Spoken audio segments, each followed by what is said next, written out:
Eshi jalqaba pixelaabii kennan bannaa achiin booda size ka jedhu kana keessaan ratio isaa yoo barbaanne hin guunna binary yoo ta'e nama san gaafanneetiin kaaree meeqa akka ta'e gaafanneetiin haala kanaan guunneetiin akkanatti size san fiduu fi yaalla jechuudha. Akkanatti guuteeraan maani achiin booda size akkana naa fideera achiin booda text keessa seeneetiin maqaa mana nyaataa san barreessuuf text ka jedhu kana si'aata akkatti tuqa jechuudha barreessuudhaaf. Egaa text jedhu kana si'aata akkatti tuqeen booda akkanatti naa fida achiin booda new text ka jedhu kana tuqeetiin mana nyaataa san maqaa isaa barreessuu jalqaba jechuudha. Achiin booda haala kanaan barakat jenneetiin egaa barreessine booda achiin booda sisaatiin hojjechuu dandeenya. Achiin booda shape ka jedhu kana keessa seenna shape keessa namoo shapeewwan garagaraatu jira boca garagaraatu jira sanniin keessa ka isin itti toleen filattanii ana amma kana filadheera isa kanas bakka barbaadu tokko haala kanaan bareechiseetiin ni kaa'a jechuudha. Achiin booda shape sana namoo halluu jijjiiruuf shape san si'aata akkatti tuqeetiin color ka jedhu kana tuqa achiin booda haala kanaan kalaroota jiran keessaa akkanatti onneedha. Amma galaarii kiyya keessa eega seenee demoo galaarii kiyya keessaa ammoo suuraa akkanaa kana fideetiin shape geengoo qabsiiseetiin mallattoo geengoo tana tuqeetiin shape geengoo kana qabsiisee haala kanaan fideetiin shape qaraa san keessa haala kanaan kaa'a. Isa kanaan ammoo jalarraa akkanatti dabarseetiin ammoo shadow ka jedhu jira shadow adii irratti godhana halluu adii jechuudha. Achiin booda haala kanaan nuu fida amma barreeffama sanis deebineetiin barreeffama qaraa san koppii gooneetiin barreeffama biraa itti daballa shiroodhaa fi koofii waan gurguraniif manni sun haala kanaan ni kaa'a. Amma deemeetiin ammoo ammas koppii godheetiin lakkoofsi kiyyas itti dabaluu ni danda'a. Achiin booda amma maal godha font style isaa sirreessuuf fonti keessa seeneetiin font style akkanaa kanneen yoo barbaadan channel kee keessa fudhachuu dandeettani isa kana add irra godha font style bareedaa jedheetiin yaadu hundumarrattuu akkanatti font style garagaraa irratti godha kalarillee haaluma kanaan sirreessitan jechuudha.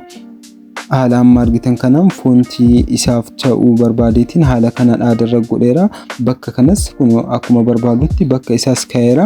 Amma maal godha deebiitiin egaa akkanatti qollafadha kana jalaan sochooneef gaalaarii kiyya keessa seeneetiin ammas suuraa biraa backgroundidhaaf irratti tuqeetiin haala kanaan fideetiin size isaa zoom godheetiin background waan ta'eef deebi'ee gara jalaa godha jechuudha. Tajaajila tana xumurnu tuqeetiin gara jalaa seensifadha haala kanaan opacity isaa dammoo gadi deebifadha achiin booda akkana jalaan sochoonuuf isa simcufadha ammas deebi'eetiin dammoo shadow kanaan fudhadha yoo barbaadan ammoo telegram kiyya keessa argachuu dandeettanii fidee gara jalaa haala kanaa eega kaa'ee booda kalarii isaa dammoo haala amma argitan kanaan ni jijjiira jechuudha. Haala kanaan eega sirreessee adjust godhee bakka barbaadu kaa'ee booda shadow'n sun ni cufadha jechuudha. Deebiitiin ammas seeneetiin ammoo suuraa bunaa tanas fudhadheetiin bakka jalaa fi gubbaa tanas ni kaa'a jechuudha. Amma fideetiin haala kanaan eega kaa'ee booda ammoo deebi'ee amma dammoo shape wayii fudhadha. Shape keessaan haala kanaan harka keessaniin guddisuuf xiqqeessuu hin dandeettani deebi'ee buna duubatti godhaa jechuudha. Bunni sun akka seeraan naa mul'atuuf raadiyeesii isaa haala kana eega sirreessee booda buna san duubaan kaa'adha jechuudha. As bira tuqeetiin deebi'ee buna san duubaan kaa'adheera jechuudha.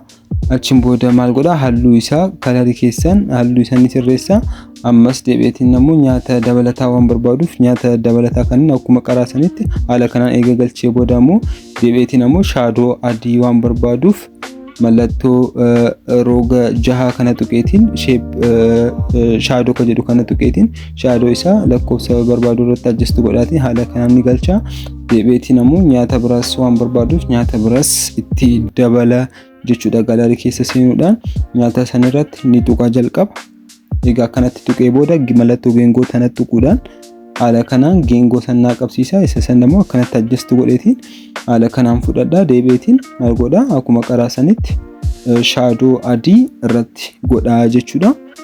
Haala kanaan irratti godheetiin binary waan babbareedaa hojjechuu danda'a jechuudha.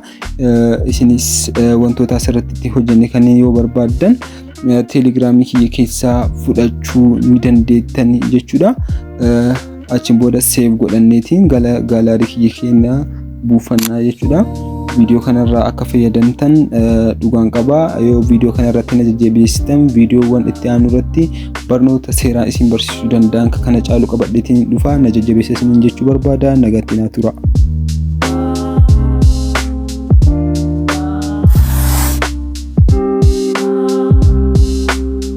Why they do what it fuck you back.